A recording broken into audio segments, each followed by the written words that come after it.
On March 25, 1975, in Wheaton, Maryland, two young sisters, 10-year-old Catherine and 12-year-old Sheila Lyon, disappeared without a trace. The two sisters were walking just a half-mile from their home to Wheaton Plaza Mall in Montgomery County, Maryland. That morning, they left their home before noon to visit the Wheaton Plaza shopping mall. The plan was simple: hang out with friends and grab some pizza. Their mother had one rule: they had to be home by 4 p.m., but the girls never made it back. A massive search effort came up empty. No bodies, no arrests. The trail went cold. The only potential clue was a police sketch of a young man the sisters were reportedly seen speaking with at the mall. So the picture taken back from that time period, if that guy means anything to you. That's the guy right there. What followed was a relentless search that stretched over 4 decades. Thousands of police officers and FBI agents poured time and effort into the case. Countless hours were spent questioning potential suspects. And still, that was only a glimpse into the long, painful road that lay ahead for everyone involved in this heartbreaking mystery. Montgomery County Police just confirmed they're searching for leads in a decades-old case.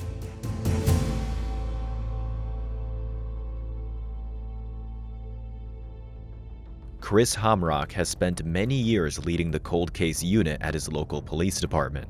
He doesn't exactly remember how the Lyon Sisters case ended up on his desk or what led to it, but he admits it completely consumed him. The two sisters were walking just a half-mile from their home to Wheaton Plaza Mall in Montgomery County, Maryland. A massive search effort came up empty. No bodies, no arrests. The trail went cold.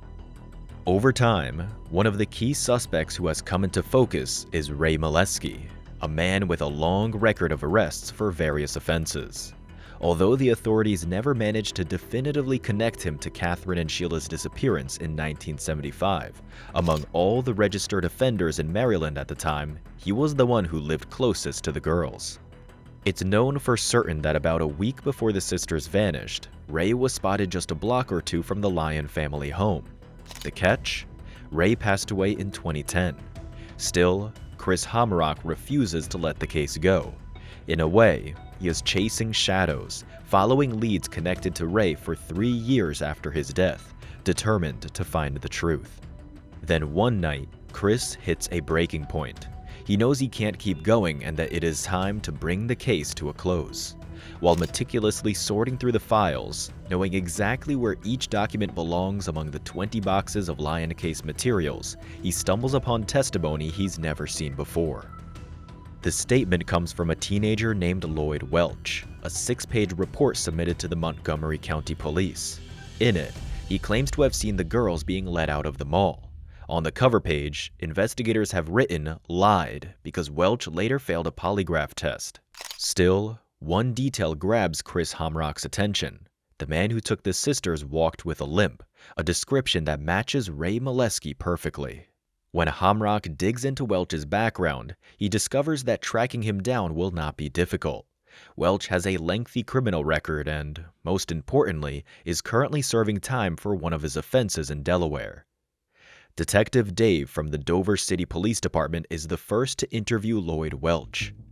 These two little girls here have never been found, and their parents are damn near 80 years old. They have no idea what happened to their daughters. That's why we're here to talk to you.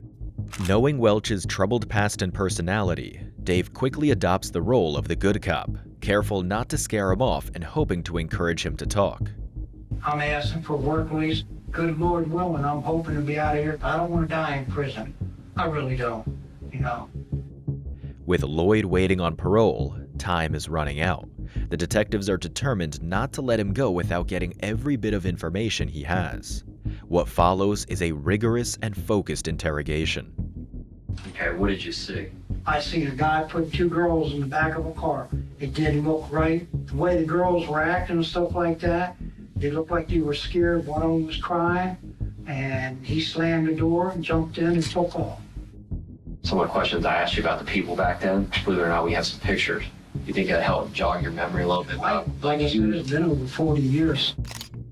Detective Dave relies heavily on photo lineups, hoping that seeing pictures will help Lloyd identify Ray Molesky as the man who took the Lyon sisters from the mall nearly 40 years ago. So the picture taken back from that time period, if that guy means anything to you. That's the guy right there. Lloyd says he saw Molesky take the girls and drive away in a black Plymouth. Do you remember where you saw this? I guess you'd call it a liquor store, country store. Do you ever remember anything about a mall? Being inside a mall and seeing something similar to this? No. Only time I ever saw anything about two girls was out there on that corner that night. But here's the twist. His current story differs quite a bit from the one he gave back in 1975. Back then, he claimed the abduction happened inside Wheaton Plaza Mall, and instead of a black Plymouth, he mentioned a red Camaro parked nearby. What we have here is your actual statement that you gave to the police. Okay. And it has you living down on Baltimore Avenue in Hyattsville. That was your dad's address. Right. I don't remember this. I swear, I can't remember me saying anything about a mall. Wheaton Plaza. So in 1975, many people that were in the mall that day saw an adult man carrying a tape recorder in a briefcase, who apparently asked children to say something into the microphone for a radio show. Detective Hamrock suspects this man might have been Ray Molesky. His partner Davis also thinks this makes sense, until they hear Lloyd's new version, which introduces some conflicting details. These contradictions give Davis pause and make him rethink the case. That's when he decides to bring out a photo of a young Lloyd Welch. That's me? That's you. That was a drawing that was made. Man, I'm telling you, I don't remember the mall. The only thing I ever remember about two girls getting into a car is when they were at the little store.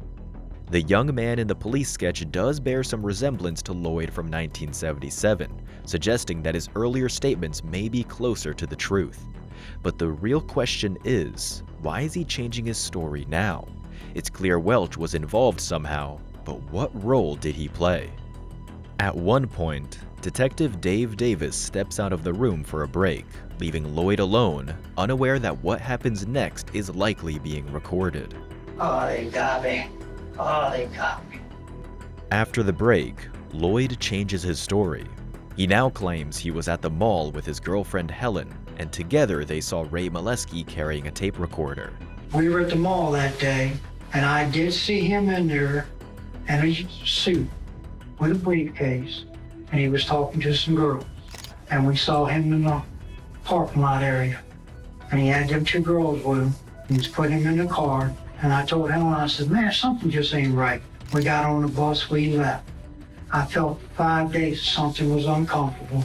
I did go back to the mall, and I did make that statement. How the hell do I know if it's true? You know what I mean? The first thing that would go through somebody's mind, is he involved in it? Right. No, I'm not involved. I have never killed anybody. I have never hurt anybody in my life as far as that concerned. I have never kidnapped anybody, and I never ever would. Right. Dave plays along, though he doesn't believe Lloyd, acting as if he considers him innocent. All right. I think we're pretty much done. But what I want to come in again, your opinion only. What do you think he did to the girls? Personally? Yeah, I'm asking you an opinion. Well, my opinion is that he killed them. He raped them, he killed them, he probably burned them, I don't know. The theory that the sisters were burned didn't sit right with the detective. Typically, people who genuinely have no knowledge of what happened don't speculate on the specifics of how the perpetrator disposed of the victims. Yet, Lloyd does just that, and only gives one version, which raises red flags. As a result, Dave Davis decides to officially name Lloyd Welch as a person of interest in the case. Welch is lying. There's no doubt he knows more than he's telling the investigators. Our cold case squad has been able to identify a man who is currently incarcerated as a convicted child sex offender, and we have established that this man was at Wheaton Plaza on that day and may have had contact with the Lyon girls. The person of interest is Lloyd Lee Welch. Although he is originally from the Washington, D.C. area, Welch has traveled extensively throughout the United States during the 1970s, 80s, and early 90s. He was employed by a carnival company, often setting up at shopping malls. Welch was a ride operator for the carnival. Lloyd was accompanied in his travels by his girlfriend, Helen Craver. The interrogation goes on, with Detective Dave sticking to his good cop approach. Lloyd becomes increasingly confident in his story, even offering the detectives a gift. He volunteers to take a polygraph test to prove once and for all that he's telling the truth. Regarding the disappearance of those girls, do you intend to answer truthfully each question about that? Yes. Did you do anything to cause the disappearance of those girls? No. After a series of questions, the examiner steps out to review the initial results. Unfortunately, they're not looking good, especially since the toughest questions haven't even been asked yet. How did I do? You didn't do real good, which I'm a little disappointed about because I thought we had, something good going on here. Deception indicated. That's a really high amount. Deception indicated? What's that mean? That means that you're lying about the girls. I'm not lying. I don't know nothing about it. This is over. Let's go. Start putting words in my mouth. Lloyd gets visibly upset and insists on seeing Detective Dave, whom he now truly trusts as his only friend in the room. I'm gonna give you something, Dave. And you think about this, okay? I wasn't involved. The picture you showed was the guy that did take the girls. And I used to get high with him and stuff like that. I went over to the house. I remember where it was that you lived. See, that's the thing. I want to say it was in the week. It had a fence around it, one of those small little wire fences. Had a basement in the bottom. What was in the basement? A little bar there, a bed, some chairs, a couch, a TV. We did a lot of partying. They had a back room. Did you ever go back in the back? No, the door was always locked. Nobody ever went in that room. He then provides a detailed description of Ray Molesky's house, the fence, the basement entrance, and Davis recognizes it from other crimes connected to Molesky. Gradually, Lloyd's account starts to sound more credible. Get ready to go in and I heard screams. I broke in, I got scared. I knew that was the girls that he picked up at the mall. I don't know what they looked like, what they were wearing or anything. They weren't wearing nothing. Nothing. They were drugged up. You could tell they were drugged up because they were laying there like that. When I heard the scream, I just looked in. And it was him and two other people in there. Do you remember who they I were? didn't see their faces. I knew it was two males. They were squirrely brothers. Didn't see their faces. That's why I got scared and ran. Can't tell you no more. In a surprisingly short time, Lloyd transforms from a casual mall witness into someone who claims to know the perpetrator personally, even saying he witnessed the sisters being used in the basement.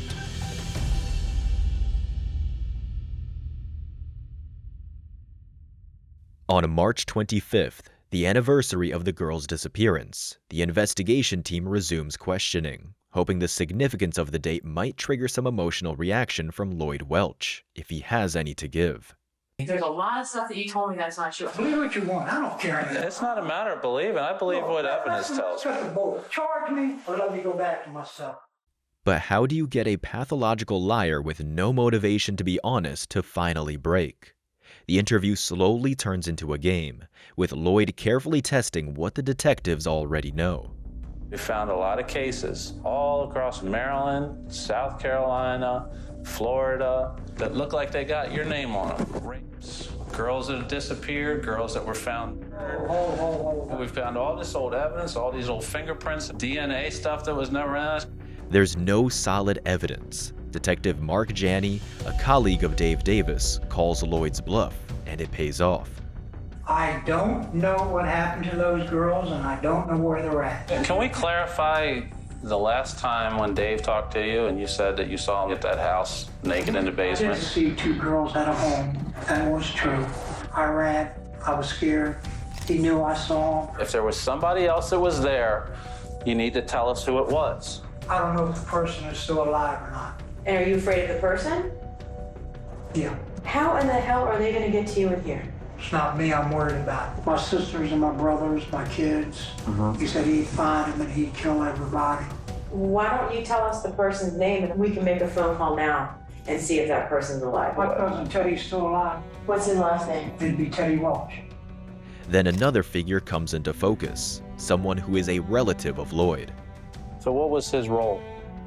Him and the other guy is the one that grabbed him. So it's not the guy whose picture we showed you that was oval. Was that just to steer us in the wrong direction? No, I'm saying he did look familiar. Sure. I can't say that I knew him.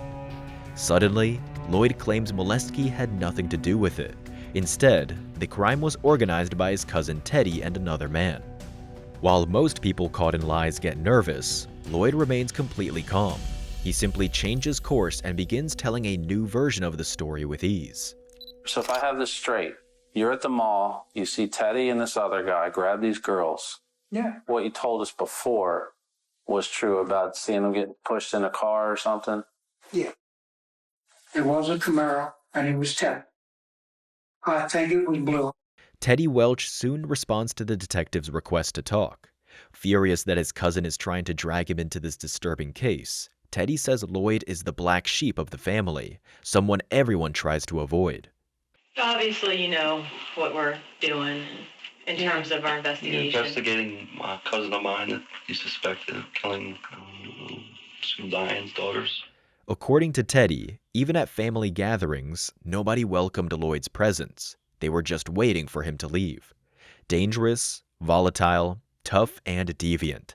That's how Lloyd Welch turned out. And his cousin says it's all because of his father. My father was an alcoholic, a child abuser, and he used to beat me up. Lloyd's dad was even worse. He wasn't just a drinker, he was permanently drunk. He practically had alcohol for breakfast, lunch, and dinner and never really sobered up. Teddy agrees to take a polygraph test but fails it 3 times, blaming his poor results on smoking too much weed. The investigation hits a dead end. They can't prove Teddy's involvement, but Teddy also can't convince everyone otherwise. The situation is at a standstill. Detective Dave Davis is left confused. Teddy's connection isn't clear. Was there another guy? Should they keep searching? Meanwhile, Lloyd begins to negotiate.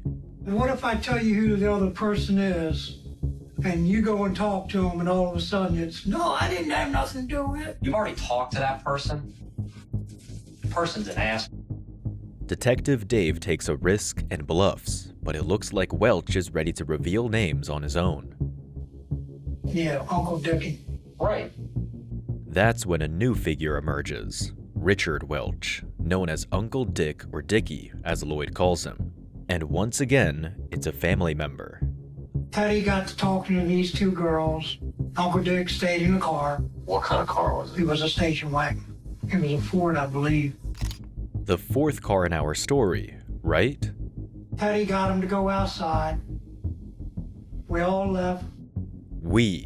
At this moment, Lloyd gets into the car with the girls for the first time. Before that, he has only described himself as a witness.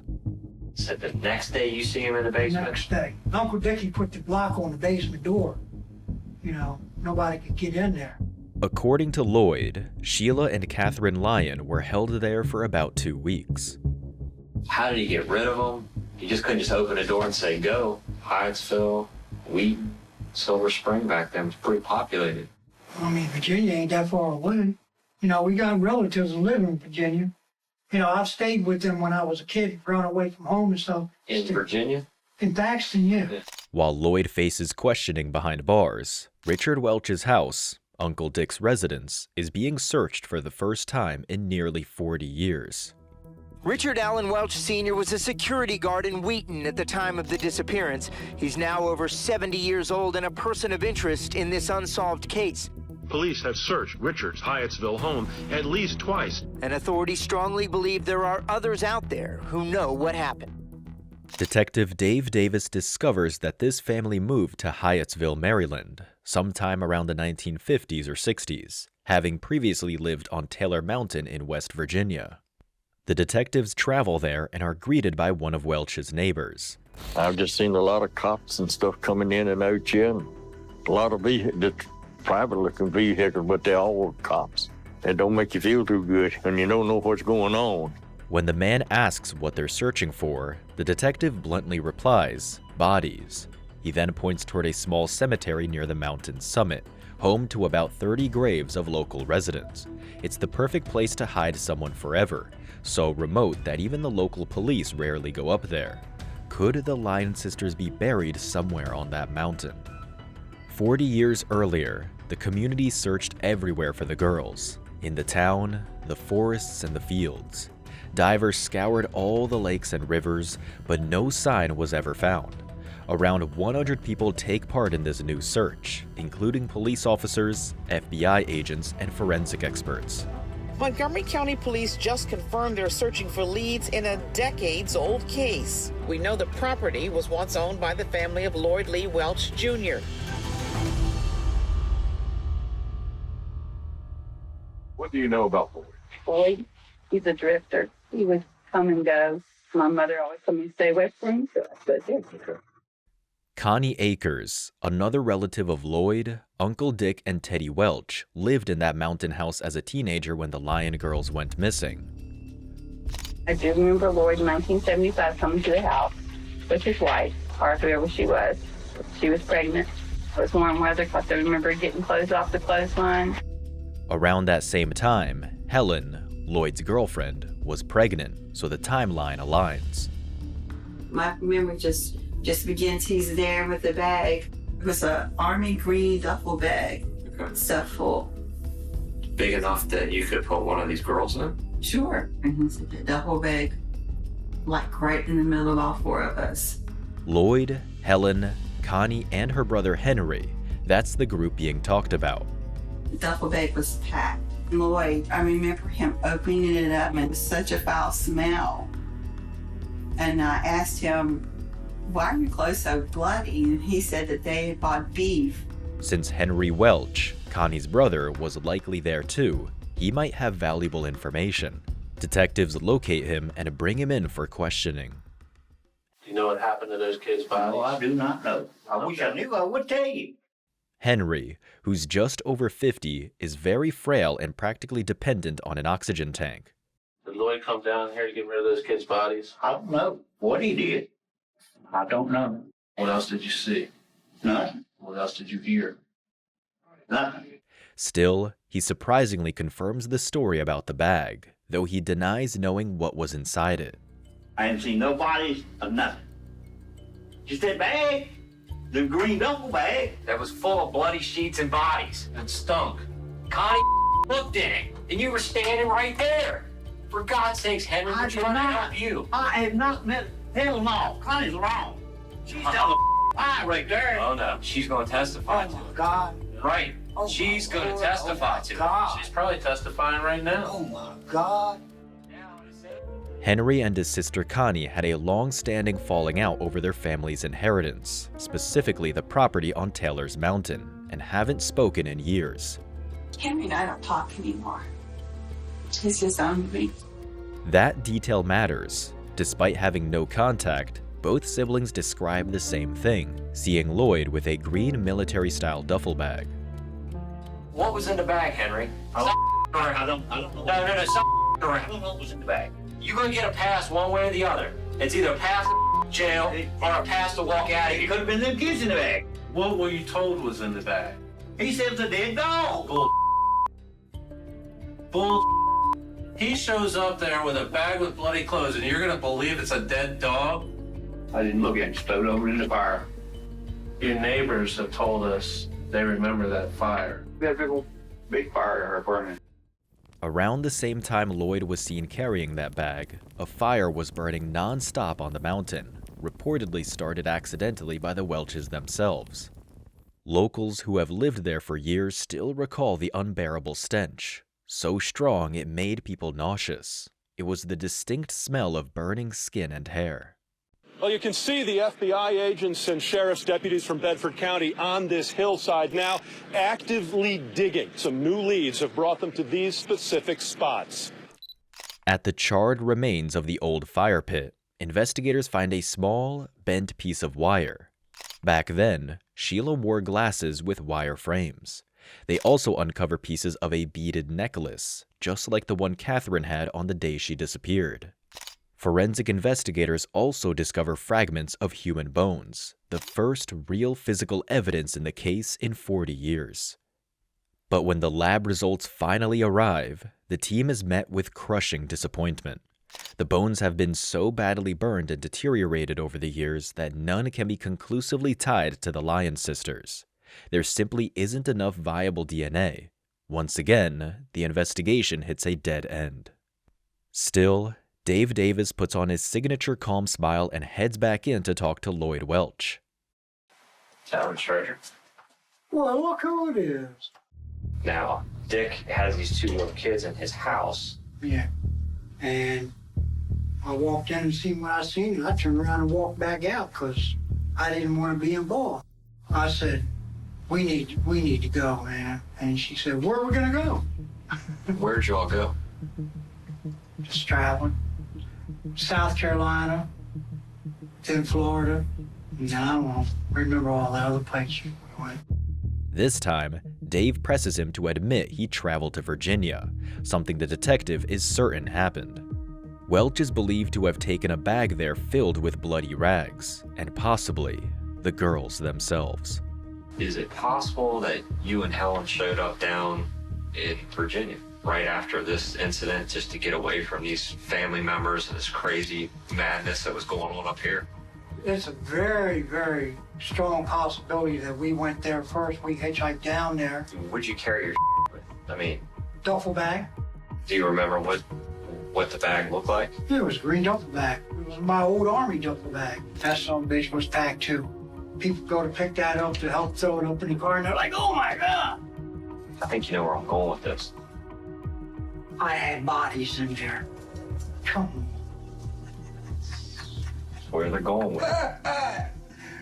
Oh, that's a good one. They're testifying to this stuff. Wow. So they're saying that I killed these two girls.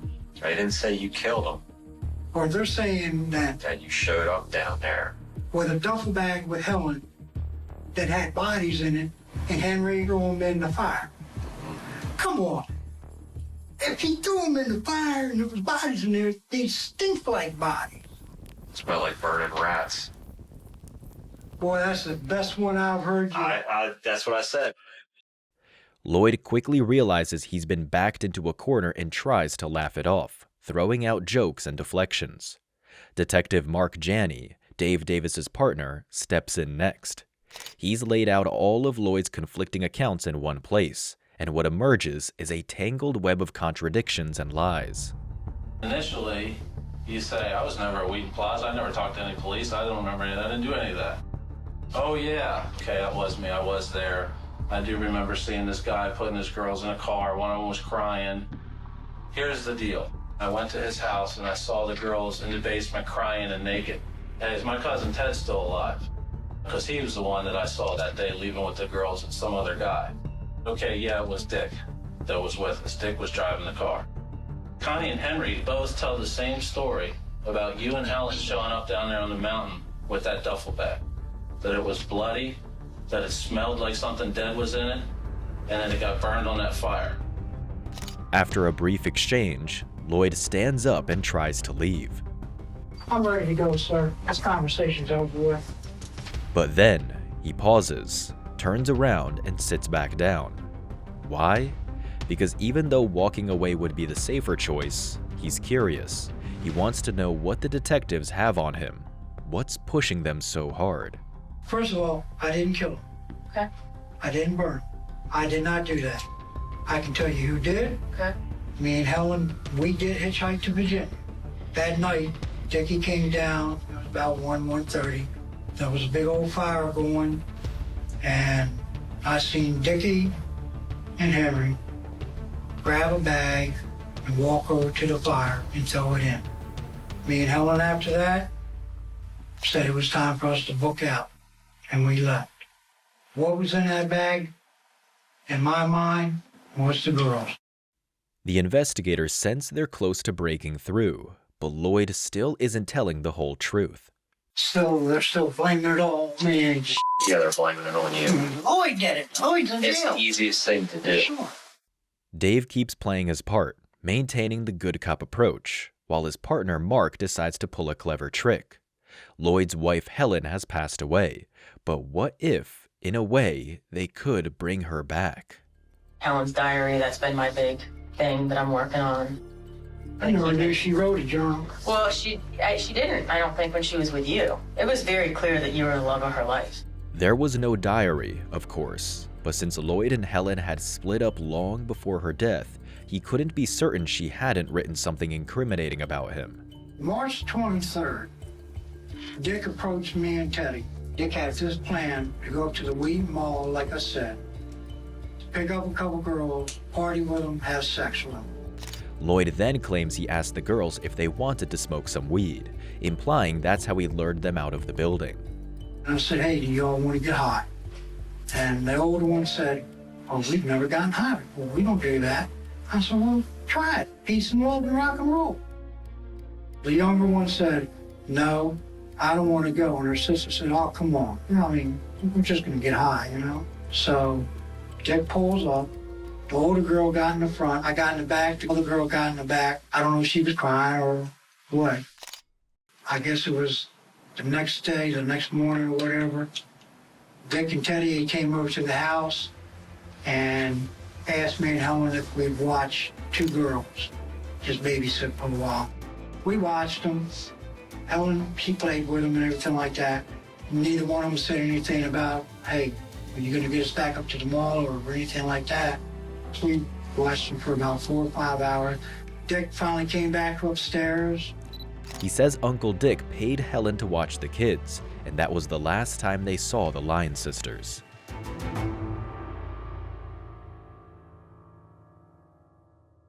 We know a lot, and we know you still know a lot. At this point, detectives from Bedford County join the investigation. The unfamiliar faces make Lloyd uneasy, and the pressure on him starts to mount. Do you also understand in the state of Virginia, you do not have to touch those girls to be charged with homicide? Do you understand? I didn't know that. Laws and legal standards can differ significantly from state to state, and Virginia is no exception. In this state, courts are often more receptive to cases built on strong circumstantial evidence, even if hard physical proof is lacking. That's exactly what happens with Lloyd Welch. There are no bodies, no concrete forensic evidence.